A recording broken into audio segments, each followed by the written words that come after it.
All right, let's just dive right in, shall we? Welcome to today's Explainer. We're going to look at a concept today that is literally going to change how you experience stories from the ground up. I'm talking about a literary trick so good it turns casual readers into full-blown detectives. We're putting fiction's greatest liars under the microscope today and asking the really big question, can we actually trust the narrator?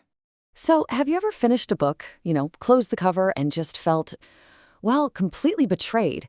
Like you suddenly realized that the main character, this person whose head you've literally been living inside for 300 pages, was just straight up lying to you the whole time. I used to think that if a book was written in the first person, using the word I, that the narrator was this ultimate objective source of truth. But as it turns out, narrators are just like us. They can be biased, they can be super forgetful, and sometimes they can be incredibly shady. What we're dealing with here is what's formally called the unreliable narrator. Basically, it's a storyteller whose credibility is, well, seriously compromised. As readers, it's just human nature to naturally want to trust the voice in our head that's guiding us through the plot.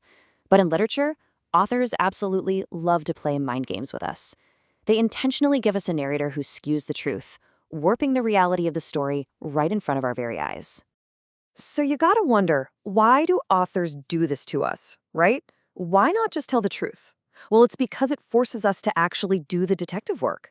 See, when the person telling the story can't be trusted, we can't just passively consume the words on the page anymore. We have to actively read between the lines to figure out what is actually happening in the world of the book. It takes reading from being this passive hobby and turns it into an active, gripping investigation. To get good at this detective work, we need to know our suspects. So we're going to quickly look at three main types today: the innocent, the biased, and the liar. Let's get into it. Starting with type 1, the innocent. Or, you might hear it called the naive narrator. Now, this person isn't actually trying to lie to you at all. There's no grand deception happening on their part. The catch here is just that they don't really understand the complex and often really dark adult world around them. They're handing you the puzzle pieces exactly as they see them, but they just don't know how to put the puzzle together themselves. To put that into perspective, let's look at some pop culture examples of the innocent. Think about a child narrator, like young Scout in To Kill a Mockingbird, or someone like Forrest Gump. They tell you exactly what is happening right in front of their faces, but because they lack a certain maturity or worldly understanding, the burden falls entirely on you, the reader, to decode those intense adult situations they're describing. You're the one who understands the gravity of the room, even when the narrator just thinks people are acting a little weird. All right, stepping it up a notch to type 2, the biased narrator. We kind of like to call this the Nick Carraway type. Unlike the innocent, these narrators know exactly what's going on, but their personal feelings completely color and distort every single description they offer. They aren't necessarily evil or anything, they are just deeply, humanly biased. They're letting their own emotional baggage filter the reality they present to you.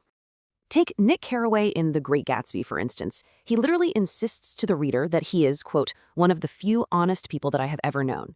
But as the story goes on, you start to realize that's not exactly true. He is totally obsessed with Gatsby, and he deeply, deeply hates Tom and Daisy. And because of those strong personal feelings, his whole lens on the world is warped. Everything you're reading is skewed through his very specific, highly biased perspective.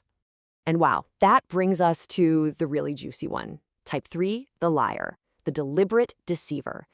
This is hands down the most manipulative suspect on our list. This narrator is actively and intentionally hiding the truth from you. And why? Well, usually it's to protect themselves from consequences, or even better, to set you up for a massive, mind-bending plot twist that you absolutely never saw coming. Looking at this whole spectrum is just incredible. On one side, you've got the total harmless naivete of someone like Forrest Gump. But then, all the way on the exact opposite end, you have the cold, calculated deception of a liar like Amy Dunn in Gone Girl. Amy literally manipulates her own diary entries. She deliberately omits crucial details and basically rewrites her own history on the page right in front of you, until her brilliant, terrifying trap is perfectly sprung on the reader. Okay, so now that we know exactly who we're up against, how do we actually catch them in the act? Come a little closer for this one, because this is where we turn the theory into practice. I'm going to give you my personal detective cheat sheet. Whenever I read a new book, there are 3 very specific red flags I am constantly on the lookout for, just to see if the author is trying to pull a fast one on me. Let's break them down. So here's exactly what you need to look out for. Red flag number 1, over-insistence. If a character keeps saying stuff like, "I swear I'm telling the truth," or "I'm a very logical person," they are trying way, way too hard to convince you. Just be instantly suspicious. Red flag number 2, gaps in memory. If your narrator has blackouts, maybe they drink heavily, or they frequently say things like, "I don't quite remember how I got there," their physical version of events is compromised. You really can't trust the narrative if the narrator's own brain is dropping the signal. And that actually leads us right into the third and, honestly, in my opinion, the absolute most revealing red flag of the whole bunch. Trust the side characters. Seriously, if you're reading a scene and the narrator is acting like everything is totally normal and totally fine, but the side characters in the room are reacting with horror or panic or just deep confusion, the truth lies with the side characters. The narrator's reality is broken, and the author is actually using those background characters to silently signal that to you. When you start understanding all of this, it reveals this ultimate trick used by brilliant authors. It's called the dual story illusion. They aren't just writing one book, they're literally writing 2 stories at the exact same time. There's the story the narrator wants you to believe, the lie, and it is layered perfectly on top of the story that actually happened, the hidden truth. It's honestly a masterclass in psychological manipulation, and it's all just playing out right there on the printed page. But, it leaves us with kind of a bigger, maybe slightly unsettling question. If the narrators in our favorite books are constantly warping reality, how much can we really trust the narrators in our own everyday lives? Think about that for a second. Anyway, I'd absolutely love to hear who your favorite fictional liars are in the comments below. Keep your eyes peeled for those red flags and never, ever stop questioning the narrative. See you next time.